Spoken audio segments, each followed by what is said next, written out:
Hindi pa ganun kainitan. Medyo mahangin pero hindi ganun ka ano. Tama lang. May ano dito, may nag-iisang ano. Pero hindi siya halaman. Hindi ko lang ano kung anong tawag diyan. At malinis yung kanyang ano, yung kanyang pwesto. Nag-iisa lang siya. Tapos yung paligid ng mga talahibs. Yan siya. Nag-iisa lang siya, yung pinag-ano ng mga kahoy. Yung pinag-uling. Nag-iisa lang yan. Hindi ko ano kung anong tawag sa ano na yan. Yan siya, maganda ng pwesto. So ito tayo ngayon, maganda yung panahon, mahangin. Ito kasi yung naano ko dito, medyo maano, matalahibs. At saka marami rin siya mga ano, yung nadaanan mo yung mga makatumbang ano, talahibs. Pero kapag ka ano, hindi ka masyado sanay sa ganito, pwede ka naman umano, lumipat sa iba. Talagang mas gusto mo mas maano. Ito kasi yung ano, malapit na rin sa pupuntahan para mas madali. Ito naman yung ano, yung abang pag ganito yung dadaanan, aanin mo lang siya. Sundan mo lang yan hanggang sa yun makapunta sa may ano, sa pupuntahan o sa pag-uuwian natin. So yan, maganda ang panahon, hindi pa ganun kalakas yung ano, yung hangin.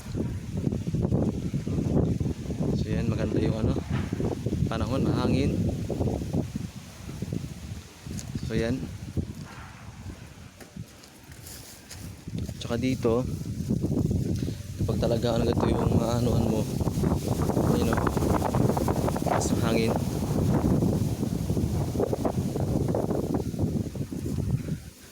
Ito lang yung nakikita nyo yan. Sundan mo lang siya.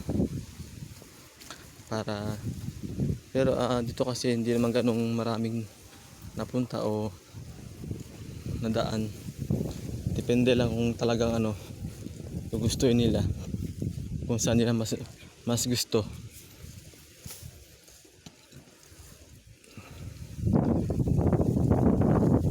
Yung mga sa dulo pa nun, meron na palang ginagawang ano dun kasi habang tumatagal dito, dumadami na rin yung mga ano, mga infrastruktura, syempre yung mga bahay at saka yung mga iba pang mga ginagawang ano na pwedeng matayuan.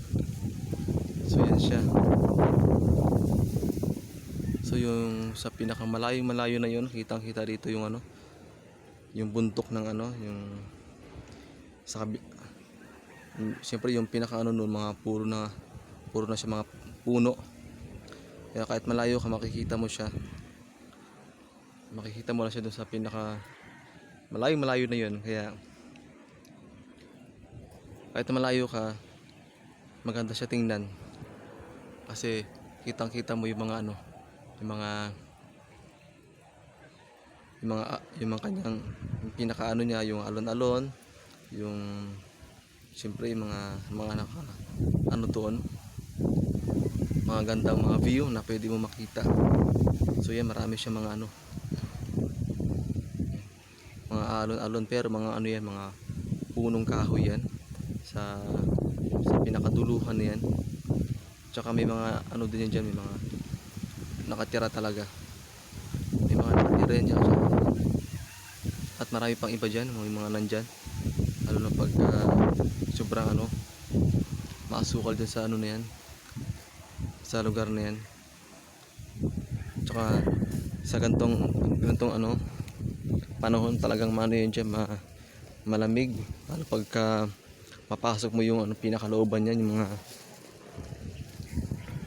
sa mga kapunuan na yan.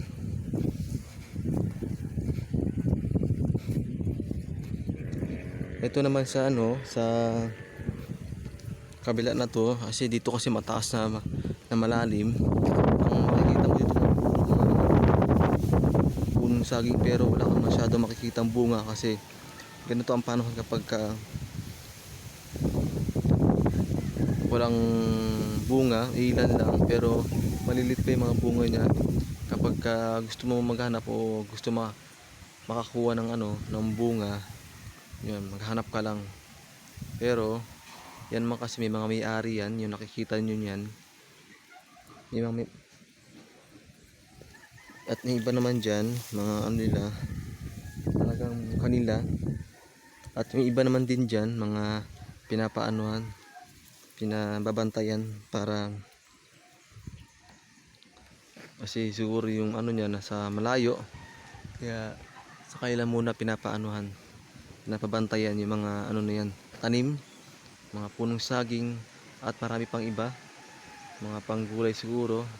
Lalo na ngayon ang panahon ay mainit na, talagang tag-init na, tsaka summer na talaga. O dito, mahangin. Hindi pa ganong kainitan,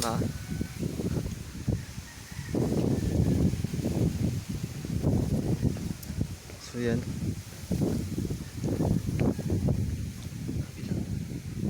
Ayan, so ito yung dito ang baba niya, at yung pinaka niya dito, yung makikita nyo yung view. Talaga magalaw yung mga puno, mahangin, hindi pa ganong kainitan. Pero mamaya lang, talagang muna to, dama na yung init. Sa ngayon hindi pa ganong kainit.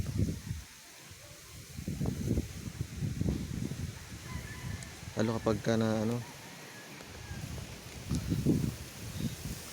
naalagaan na maayos yung mga kung wala masyado na puputo na yung mga punong kahoy, lalo kapag ganito ka mga pananim, at lalo na ito mga bakanteng lote, pero may mga may-ari na yan. Yan siya. At yan, nakikita yung bakod na yan, meron siyang pader para yun yung kung hanggang saan yung kanyang lote.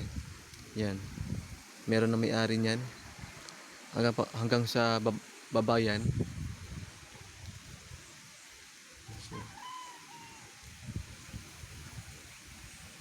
Yan, nakikita nyo yun dyan, puro mga na yan dyan, mga kabahayan sa mga taas na yan. Pero kapag nandyan naman kayo, mapunta mo siya, naman siya, patag naman siya.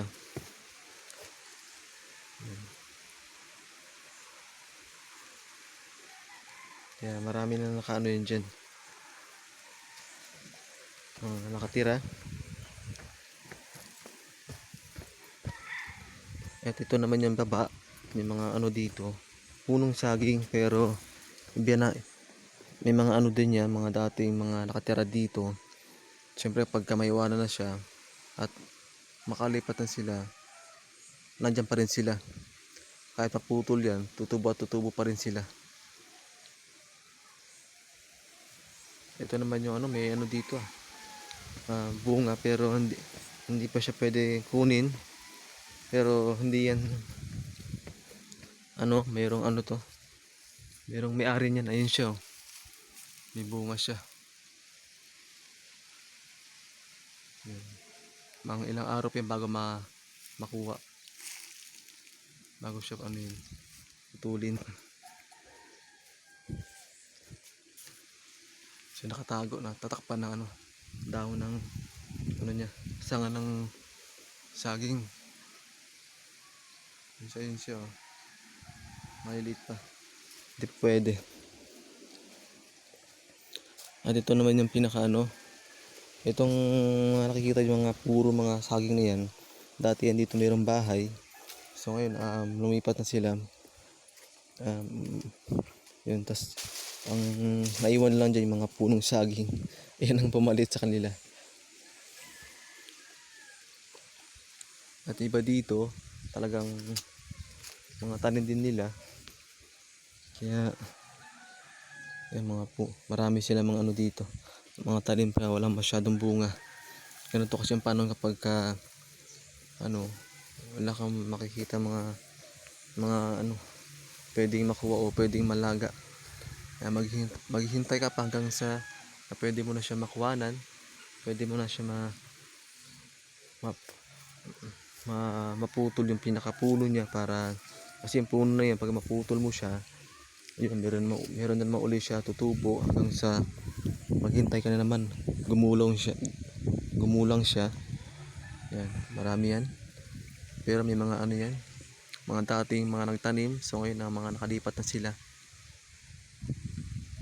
So yan siya,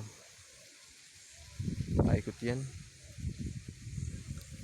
Yeah, yun siya, may bunga siya oh. Pero hindi pa pwede, ano pa siya, may dahon pa yung pinakaano niya. Diba pagka may dahon yung dulo niya, hindi pa pwede anuhin, putulin. Paanin mo pa siya, pagulangin mo pa siya. Ayun, may puso, ayun siya oh. Yung, pero hindi to ano, panlaga. Yung saging na ano yan, na hindi hinog. Ayun, panlaga pala siya. Meron pala siyang ano. Bago lang kasi para siyang ano eh. So yan, yung mga nandito ngayon.